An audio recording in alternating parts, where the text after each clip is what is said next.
O DJ que faz a diferença.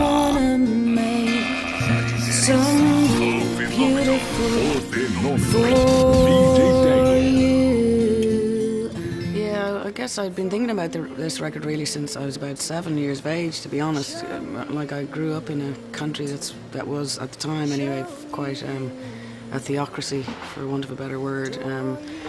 Although at that age I thought that was a good thing. Like, I didn't seem to take in anything that was negative as such about Catholicism or whatever, so I was very inspired by it. But in particular, I always liked the Old Testament stuff, the prophets and the Psalms and things like that. So when I was really a small kid, I kind of was already interested in writing songs, and I had thought then that I would love to take some of the Psalms and things like that and put them to music. So it was always something that was in my mind, and some of these songs are songs that I had actually attempted to start writing when I was around 17 or so. There are versions of some of the songs that exist from then, particularly the one from the Song of Solomon.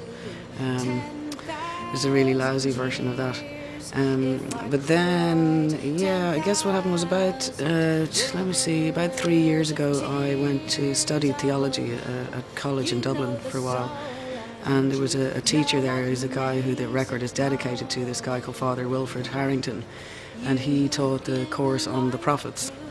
And he was just so inspiring, this man. He was amazing, really old guy, like, but the way that he taught the prophets was kind of like he became the God character in some way, but he was very soft, compassionate kind of man, and he left out all the aggressive part of the prophets and just brought out the stuff where the God character grieves really over, the state of his poor people kind of thing, And there was just something so inspiring about this man. But then one day I was waiting in class and I was reading the Song of Solomon, which I've always loved since I saw that movie Once Upon a Time in America, And I was reading it, and at that point I was sick of the music business and I wasn't interested in it, and and he came up and he banged his finger on the book and he went, "You should put that to music," and I was nearly going to box him because I wanted not to do it, the music business, but he had kind of put his finger on something, that the problem isn't so much that you don't want to do music, but that you're not necessarily doing what is really in your heart to do it, So once he said that, because he was so inspiring to me, I thought, oh yeah, fuck it. So that's why I did, I suppose, in the end. So, yeah. So.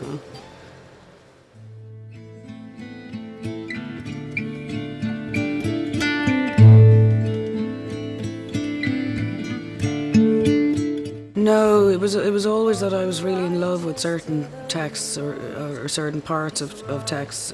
So I had pretty much a clear idea for years what I would love to do. But I think the thing is that at some age maybe you're too young to manage it, because your own you haven't worked out enough of your own emotional thing or whatever to understand what exactly it is you want to do.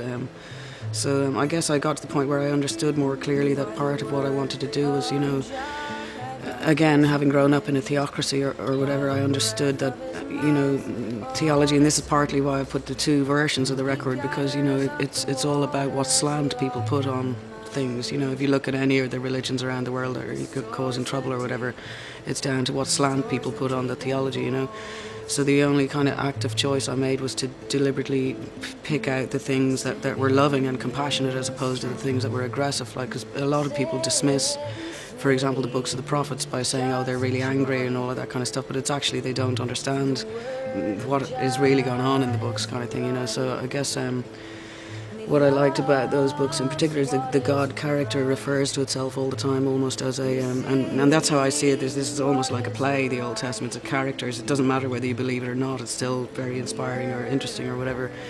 But the God character compares himself all the time to like a jilted husband, and you see it run the gamut of emotions that a jilted husband would run, including anger and then sorrow for having been angry and all kind of. But a lot of the time, the only thing people portray is the kind of raging, angry part, But like I say, because of this old priest who would talk about the prophets with tears in his eyes, almost talking, but to some of the language, that was the only kind of conscious choice I made, was to pull out stuff that was gentle or loving or whatever, But mainly it was stuff that I was already in love with as such, yeah. So.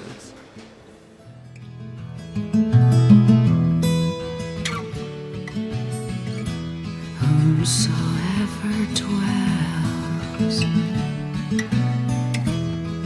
Yeah, I guess there are a number of reasons for that. One, again, like I say, I think that although it was something I was very interested in doing since I was a kid, really, I think you do have to have a certain emotional or spiritual maturity, for want of a better word, to be able to handle it in a way that you're not going to come across kind of angry or any, not bound up with your own kind of personal feelings, whether good or bad, about religion or your own religious culture or whatever.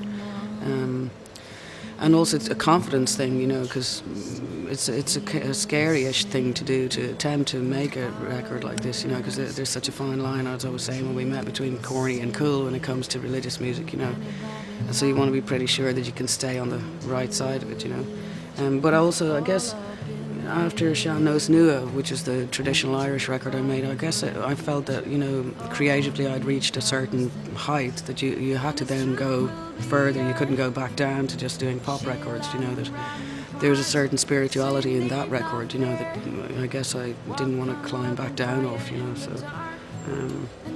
and I had kind of, as I say, come out of the music business at one point because I was really fed up with the whole, just bullshit of it, as I'm sure you all know. So I guess I got to a certain age in life where I thought, well, I really want to make sure I'm doing something that feeds me rather than feeds upon me. A lot of the time as an artist you really feel the business is feeding on you as such, but at least even if it is feeding on me doing this, at least something about it is also nurturing me, do you know what I mean? So, I don't know how to love him. Yeah, no, I always felt that was my song, basically. That I don't know what age I was when it came out, but very young. And of course, I think it was banned here and all kinds of trouble here over Jesus Christ Superstar, because it was this terrible thing. I think that because there was the hint of the suggestion that him and Mary Magdalene were in love, which of course all the little girls loved, because the perfect man, obviously, And so yeah, but I didn't really like how sickeningly sweet as such the song was or whatever, but also I was jealous because I was sure it was mine, so that was just my whole reaction to that song, was that's my fucking song, like, one day definitely, so yeah.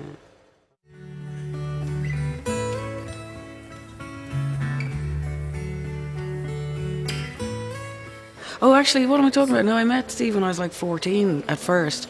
The first job I ever did was wrote and recorded a song for an Irish band called Intua Nua when I was 14, and Steve and Vinnie Kilduff were in that band, actually, yeah. And then I didn't see Steve again for years and met him at this guy's house out in Wicklow when we were recording a version of Ride On.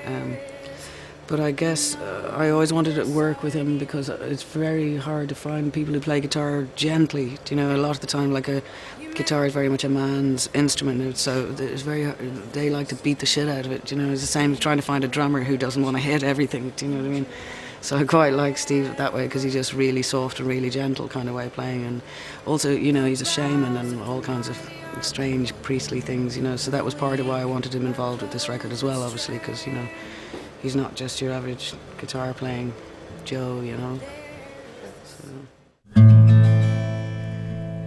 We people who are darker than blue don't let. Well, I guess it's interesting to me. I wondered to myself, why have I chosen a song that has nothing to do with scriptures? It's the only song on the record that has no reference to scriptures at all in it, or doesn't on the face of it have anything to do with scriptures. But what I'm interested in, I feel, is the idea of prophecy. I've always been very interested in the idea of prophecy, and I guess I would see Curtis as being pretty much a modern day prophet, really, in a lot of what he was writing. And, that song is what appealed to me about the books of the prophets is the same thing that appeals to me about people like Curtis, that they're singing for their own time, but actually it applies just as equally to our time. If you think about people like him and Muhammad Ali and people like that, what they were talking about actually is relevant to us now, The message in a song like People Get Ready is... Yeah, and I guess as an Irish Catholic woman too, I always identified very strongly with the civil rights movement. I can't necessarily tell you why, because it wasn't about freeing oneself from religion, but I suppose it partly was because to be an Irish person, certainly when I was growing up, to be a good person you had to think you were shit. That was the message of Catholicism at the time, And I guess that's why I identified very much with the civil rights movement, because it was all about self-esteem. And I was also fascinated with how they used music as a way, and singing as a way of, expressing, the whole movement, So But yeah, and I think in Curtis's case, he's a prophet. I would see him as a prophet just as much as Isaiah or any of those people, you know. So.